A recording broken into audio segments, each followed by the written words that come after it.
You know, this movie's commentary on how tech dependency has affected all of us today really does reign true in how we have one of these on us at all times. But I've decided enough is enough. I'm quitting you cold turkey. Ha! You can't control me anymore. Yeah. Oh no, I cracked the screen. No! I hope my warranty isn't up.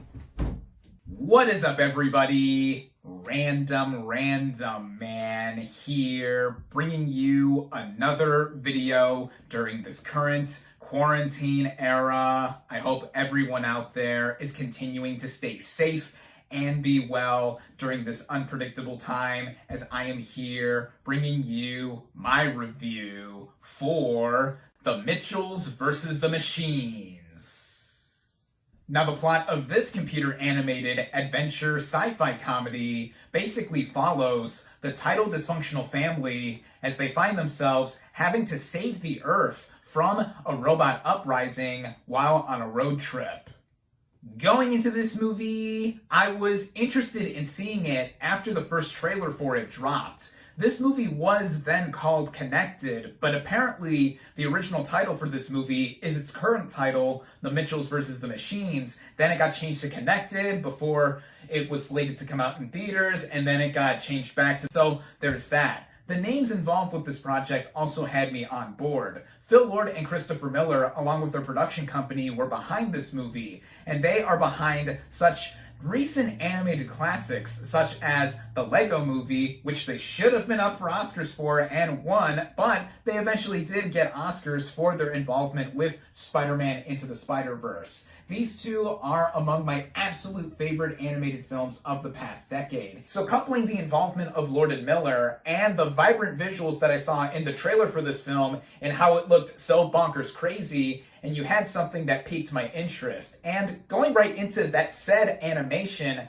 that is one of the big things this movie had going for it right off the bat. This movie exudes enormous energy across it with its animation style. It mixes 2D animation, 3D animation, and even some live action across it to make for something that is one of the most unique looking animated films I have seen in recent memory. And it keeps itself going with all of the variety it has, and also just with the images and everything else that is going on screen at almost a million miles a minute with what is happening here. And that is one thing that I also have to give a lot of big praise to. Because of that said energy, the pace of this film hardly ever lets up, just like the aforementioned animated films that Lord and Miller were previously involved with. This film runs at just about an hour and 50 minutes, including the end credits. And though it borders on 2 hours, this movie never slows down in how it runs. And this is saying something too, because the title conflict of The Mitchells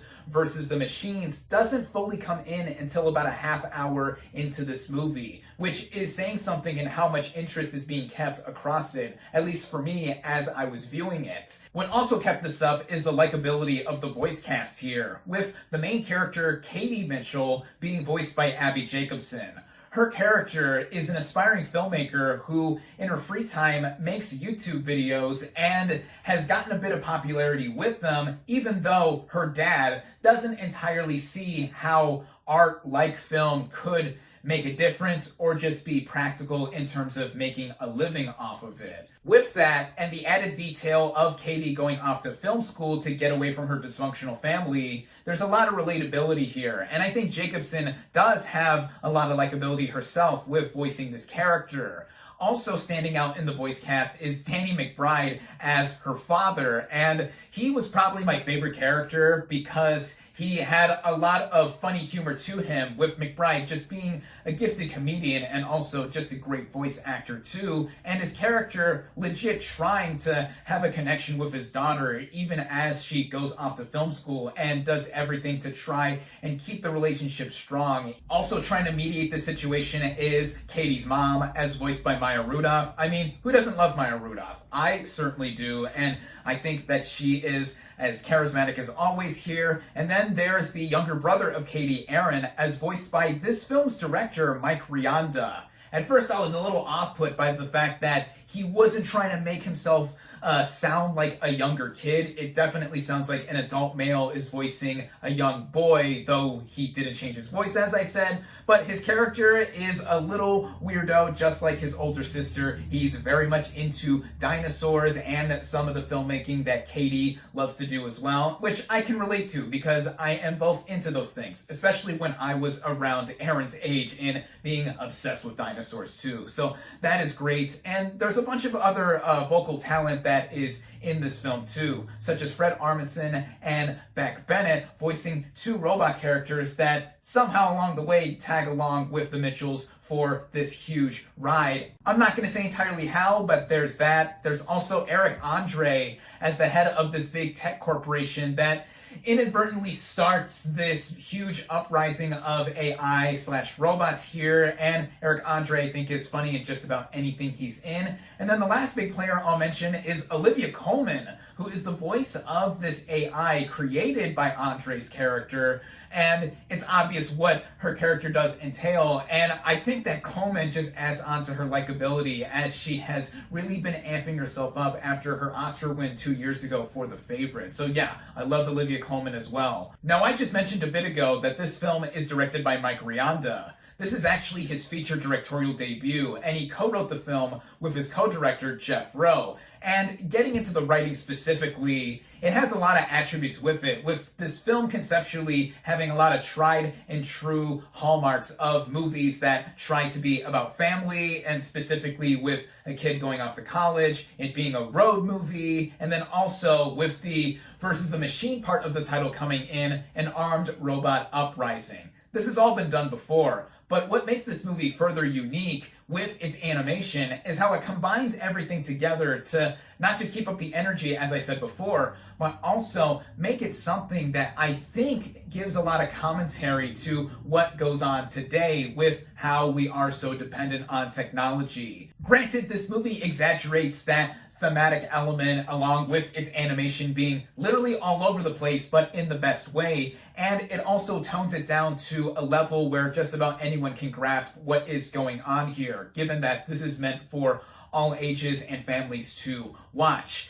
Even with that, though, there are attributes here that do make it very predictable, and also, given what I said with the tried and true concepts here, yeah, something that one could expect to have everything that a movie like this would have. And this also goes into the humor that the film has too. Now, this aspect can be very hit or miss with some watching it, because there's a lot of slapstick here, there's a lot of current pop culture humor that is used, or at least stuff involving internet culture, and for some, that meme approach can be very cringy. One could even say that the approach that this movie takes could age it 10 or 5 years from now. But I think this movie is something of a movie of the moment, partially with everything else it tries to do narratively and thematically. And comedy-wise, I did find myself consistently laughing and guffawing even at some of the dumb and stupid stuff that this movie does express. And with how this movie is set up tonally and just overall with its oeuvre, I found myself invested with it, especially with how it does toss in heart and how it all comes together, because this movie does have a lot of it, as expected with